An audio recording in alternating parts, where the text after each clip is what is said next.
Hello chess family, it's me National Master Jesse James, and today we're going over another instructive chess miniature.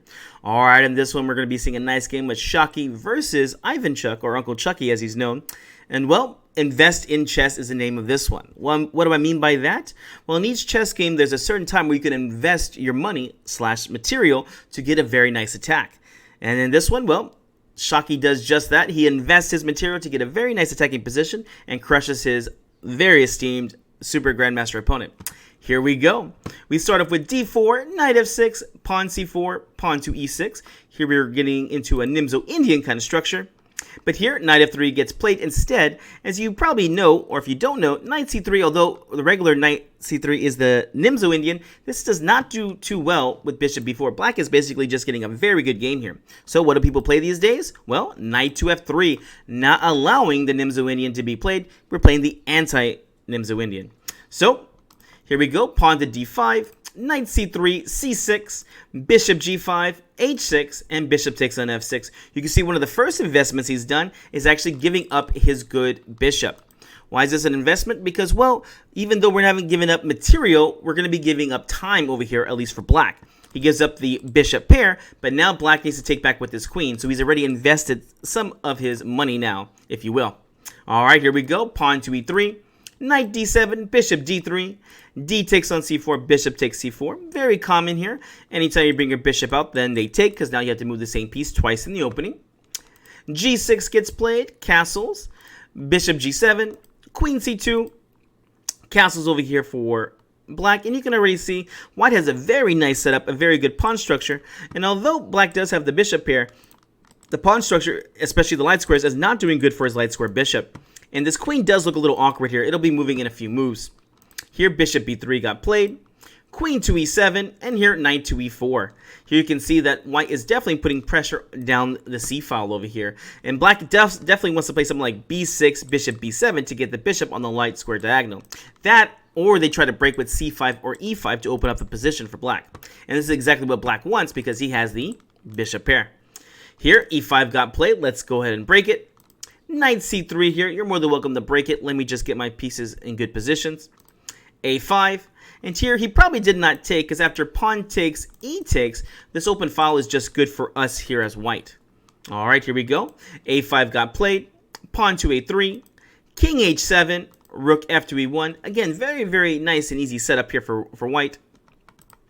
Pawn b6 and rook a to d1. Now that Shocky has got all his pieces out, you can see some fireworks will be happening very soon. Now that we have our pieces out, just like in Russian tradition, now we can start the attack.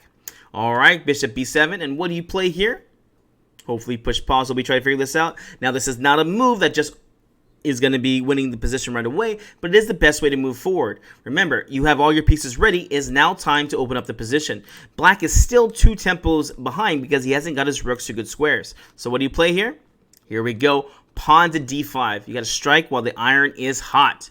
Rook a to c8. Of course, if you did take on d5, here white's very happy. Bishop takes on d5. Bishop takes, knight takes. And you can see here white has opened up the c-file. The knight's very well placed. Here white just enjoys a very good advantage here.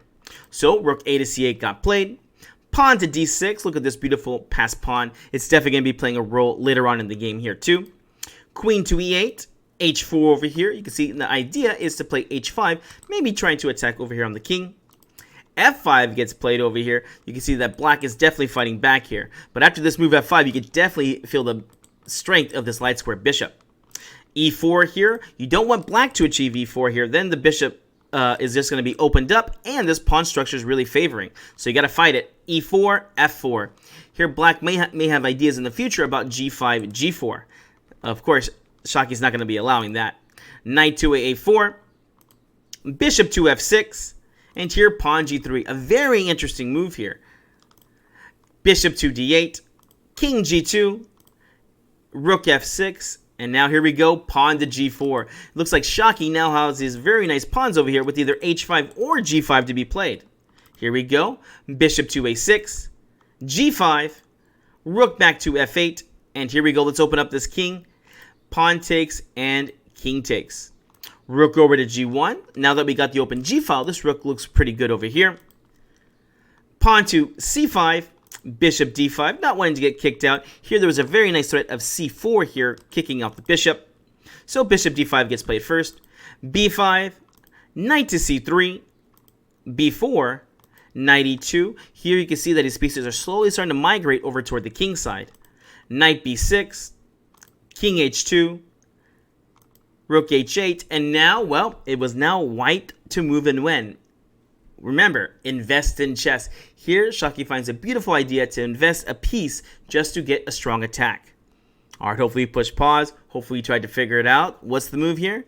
Here you get the amazing bishop to f7. Oh my gosh, it is definitely a forced move here. It is forking the queen and the bishop. To not take here is just losing on the spot. For instance, something like queen f8.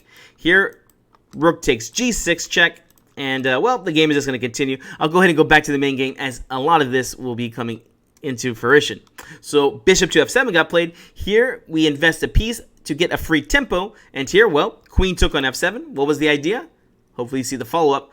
Knight takes on e5 here. What did you get for this investment? Not only are you going to be getting a pawn, but look at the pieces that are getting active, okay? It's not only just about trying to attack the king, but it's about the activity of your pieces.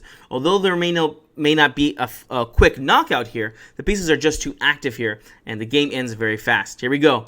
Queen went to e8, and what do you play now? Knight takes on g6. Beautiful move here, forking the rook and the pawn here on f4. And you can see that now we have two beautiful passed pawns over here for white. Knight back to d7 here. By all means, you're more than welcome to try to move this rook, but moving this rook won't do any help here. Let's just go ahead and say rook to g8 gets played. Knight e takes on f4, and you can see that e5 is coming in the future. And ooh, maybe some ideas like bishop, queen to d2 here, getting ready to attack this king. You can just feel that this king is just not feeling comfortable in this situation. So knight to d7 got played. Knight e takes on f4. Knight to e5. With the idea of maybe trying to disrupt the knights, the knights over here defending, and also, well, there's a nice idea of knight f3 check here, attacking the king and this rook. What do? Invest in chess. Here we go. Push forward here, pawn to d7, sack to attack. Here with this move, well, the knight must take or else you're going to be losing the rook. So, knight took. And here was a clearance sacrifice, pawn to e5. Here, you're more than welcome to take this. And, well, he went ahead and did. He played queen takes on e5 here, which at this point, you might as well just resign. Knight takes on e5, and the game was over. Now, does he have a better move in this situation? Not really. At this point, computer's just saying give up pieces. Yeah, I mean, I don't know what you would play here. Maybe something like knight takes e5 you might think about playing. But even then, you can simply just take back, as now there is checkmates on g6 here, so the queen cannot take. Again, there's just too much in this position that white pieces are just too strong here. Alright guys, hope you enjoyed this. If you did, please give us a like and also a subscribe. We'll see you in the next game.